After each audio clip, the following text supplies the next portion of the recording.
351. That is the total number of Toyota 2000 GTs ever built. Not 351,000, not 35,000. Sigh.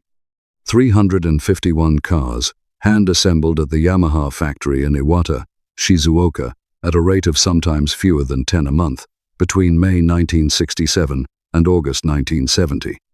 351 cars from a manufacturer that was, at that very moment, selling hundreds of thousands of Coronas and Crowns to people who wanted reliable, sensible family transport and did not expect much else from a Japanese badge. Toyota had no business making a car like the 2000 GT. No business making something that low, that fast, that beautiful, that expensive, and that shamelessly aimed at Jaguar and Porsche in their own territory. No business at all. And yet there it was, at the Tokyo Motor Show in the autumn of 1965, and then in every major motoring magazine in Europe and America for the next 5 years. A car that rode and track tested and called one of the most exciting and enjoyable cars we've driven. A car that set 13 FIA world speed and endurance records in a single 72-hour run. A car that appeared in a James Bond film because Sean Connery was too tall to fit in it properly. A car that, at auction in 2013, became the most expensive Japanese car ever sold at that point, changing hands for $1,160,000. So here is the question this film asks. If Toyota had just built the most accomplished sports car to come out of Japan in the 1960s, a car that beat the Jaguar E-Type on interior space efficiency, matched it on style, and ran side by side with the Porsche 911 on a road test, why did they stop at 351? Why did one of the world's largest car manufacturers walk away from the most magnificent thing it had ever made? The answer is more complicated and more interesting than you might expect. Section 1. The car that Nissan threw away. The Toyota 2000 GT did not begin as a Toyota project. It did not begin as a Toyota idea. In a very real sense, it began as a mistake made by someone else, a mistake that Toyota was sharp enough to catch before it disappeared entirely. The story starts with Yamaha. In the early 1960s, Yamaha Motor Company, already dominant in motorcycles worldwide, had developed an ambition to build a four-wheeled sports car. They had established a technical research institute for exactly this purpose in 1959, built an early prototype with a four-cylinder engine, and by the time they caught the attention of an established car manufacturer, they had ideas, tooling capability, and serious engineering talent. The manufacturer they first approached was Nissan. Beginning in 1962, Nissan and Yamaha embarked on a joint development program to produce a 2-liter coupe that Nissan intended to sell as its range-topping sports car. Into this project came Albrecht Graf von Goertz, the German-American designer who had penned the BMW 507 Roadster hired by Nissan as a design consultant from 1963 to 1965.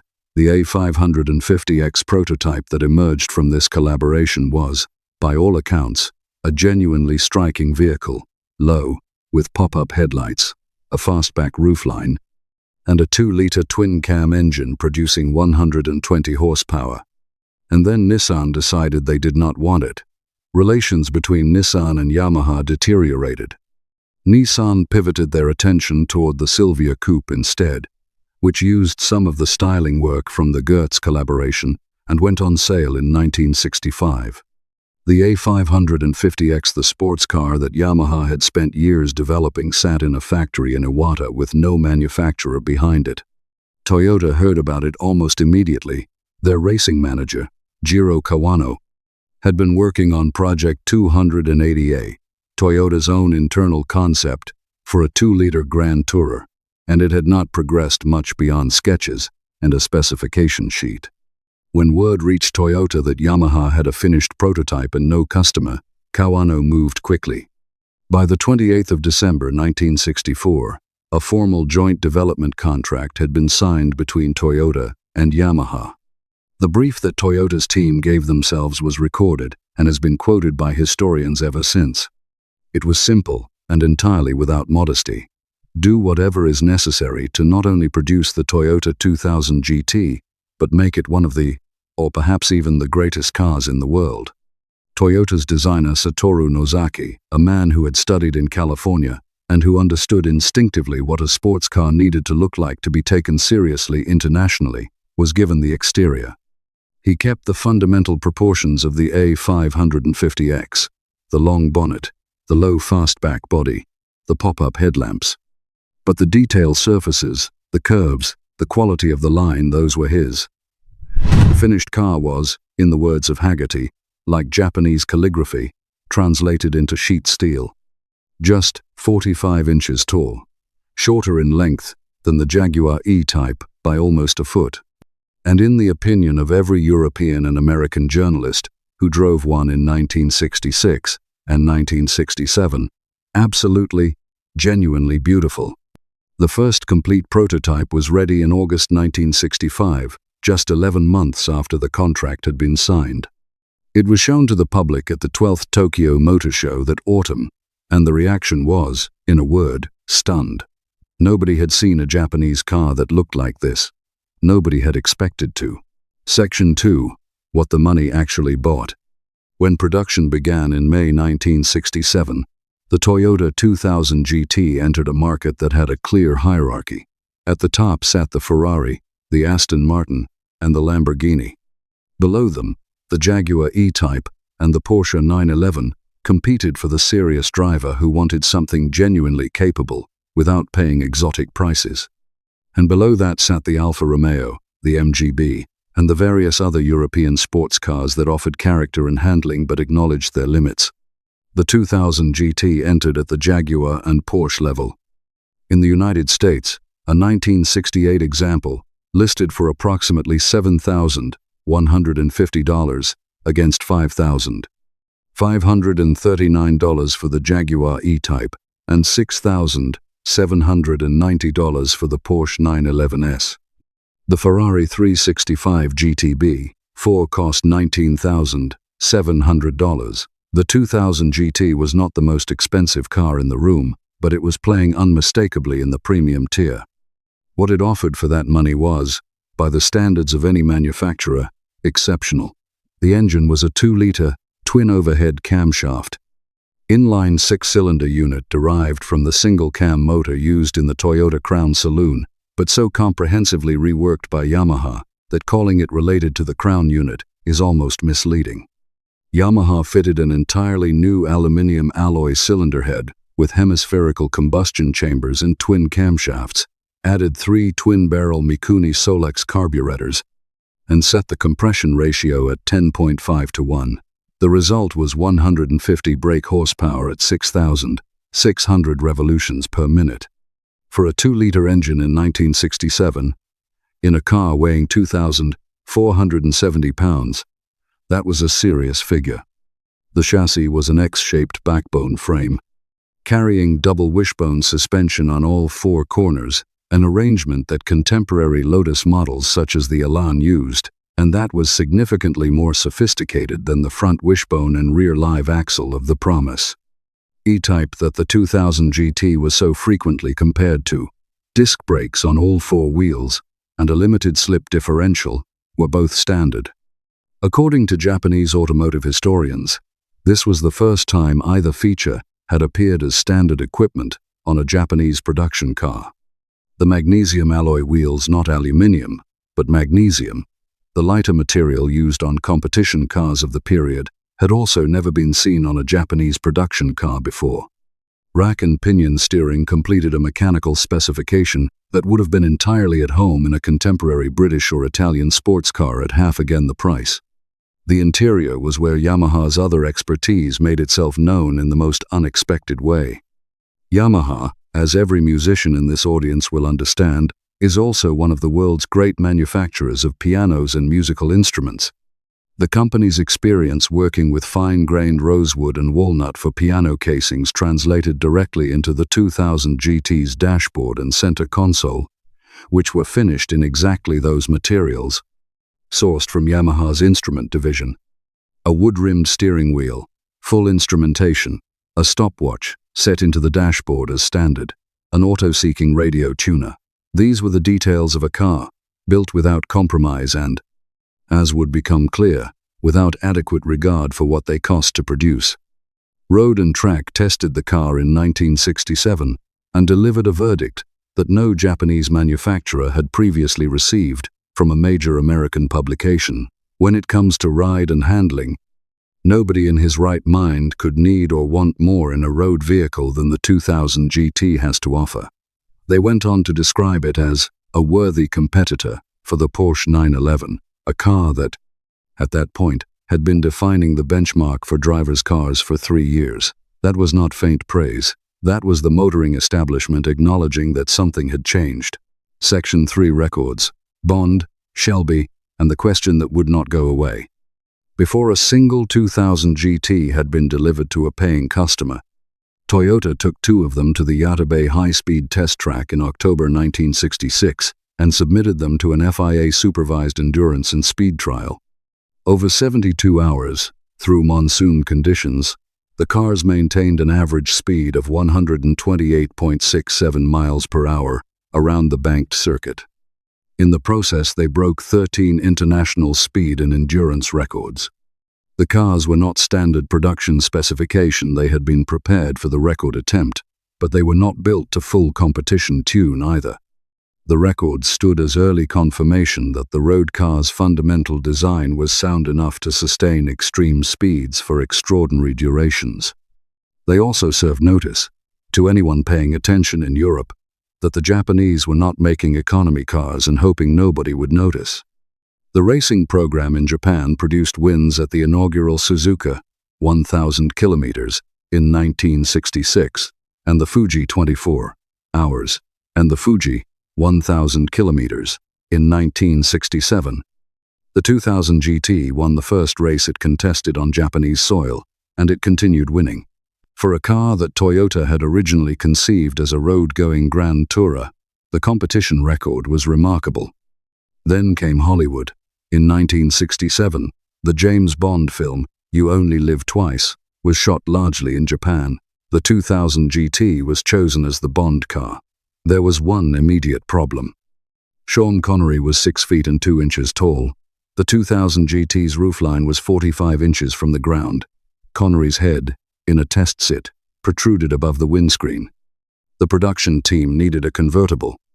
Toyota's engineering team built 2 open-top cars specifically for the film, fabricating removable acrylic windscreens and lowering the body approximately 25 millimeters from the standard specification to improve the visual balance of the roofless car. The entire conversion was completed in 2 weeks. Both cars were used in the film, but were never public road cars in any conventional sense. The Toyota 2000 GT was never offered as a production convertible. In the film itself, the car was driven not by Bond but by Aki, the Japanese intelligence operative, played by Akiko Wakabayashi. Daniel Craig, who played Bond in a later era, has since named the 2000 GT as his favorite Bond car of all time. In the United States, Carroll Shelby, whose name on a racing program carried enormous weight after his Le Mans victories with the GT40, convinced Toyota to back an SCCA campaign for the 1968 season. 3 early production cars were prepared by Shelby American with adjustable Koni shock absorbers, roll bars, and competition specification fuel systems. The rosewood dashboards were replaced with painted metal. The results against Porsche in the SCCA classes were competitive but not dominant, and after a complex political dispute involving Peter Brock's rival team running Datsun machinery in adjacent classes, Toyota withdrew from American racing. And this is where the question becomes uncomfortable. By the time the 2000 GT's production ended in August 1970, Toyota had built 233 right-hand drive MF-10 models, 109 left-hand drive MF-10L models, and 9 MF-12L models with a different engine variant, a 2.3-liter unit producing 136 horsepower. 351 cars in total. Approximately 60 reached North America. According to Toyota, every single regular production car was sold. there was no unsold inventory. Toyota had originally planned to build as many as 1,000 units per year. They never came close. At Yamaha's Iwata factory, production ran at a pace of sometimes fewer than 10 cars a month, occasionally as many as 14. Each car was essentially hand-built by skilled craftsmen who could not be hurried without compromising the quality that gave the car its reputation. The production rate was not a choice. It was a consequence of what the car demanded in labor and material. And there was the price. At $7,150 in America, the 2000 GT already cost more than either the Jaguar E-Type or the Porsche 911S. And despite that price, Toyota is believed to have made no profit on a single car. The materials, the magnesium wheels, the Yamaha-developed twin-cam head, the rosewood and walnut interior, the four-wheel disc brakes, cost more than any realistic sales price could recover. The 2000 GT was not a product, it was an argument that Japan could build something the equal of Europe's best. An argument made at Toyota's own expense, on every one of the 351 cars that left Iwata. So why did Toyota stop at 351? Because they were losing money on every car. Because the production process was physically incapable of scaling, without abandoning the hand craftsmanship that made the car what it was. Because the American market, which accounted for roughly 17% of all cars built, was difficult to develop when the car was physically too small for the average American driver and positioned in price above both the E-Type and the 911 it was competing against. And because Toyota had, by 1970, already proved the point, the argument had been won. The 2000 GT did what it was designed to do. It changed the perception of Japanese manufacturing in every market that mattered. It forced European journalists to write sentences they had never previously expected to write about a car from Tokyo. It gave Toyota the credibility, the halo, in the language of the industry that made the Celica possible, and the Supra after that, and the Lexus LFA decades later. Without the 2000 GT, none of those cars exist, or at least, none of them are believed in the way they were. At auction, a 1967 example sold for $1,045,000 at Amelia Island in 2014. A yellow, 1968 left-hand drive car achieved $880,000 at RM Sotheby's in 2015. The first production 2000 GT ever built, chassis MF10-10001, which Carroll Shelby prepared for American racing, sold for $2.5 million in 2022. That is the market's verdict on a car that its own maker sold at a loss. The rarest and most beautiful thing Toyota ever produced, 351 of them. The perfect number, it turns out, to change everything, and not one car more than was necessary to do so. If you ever drove one, saw one at a concours, or simply followed the story of how Japan arrived in the sports car world with this particular machine, we want to hear about it. Drop your memories in the comments below. This audience knows these cars, and your experiences are worth far more to this record than anything we can add. If this program has been worth your time, please give it a like and subscribe to the channel. Every subscription helps us continue making these films for the people who truly appreciate them. We are grateful, as always, for your company. Thank you for watching. We'll see you in the next one.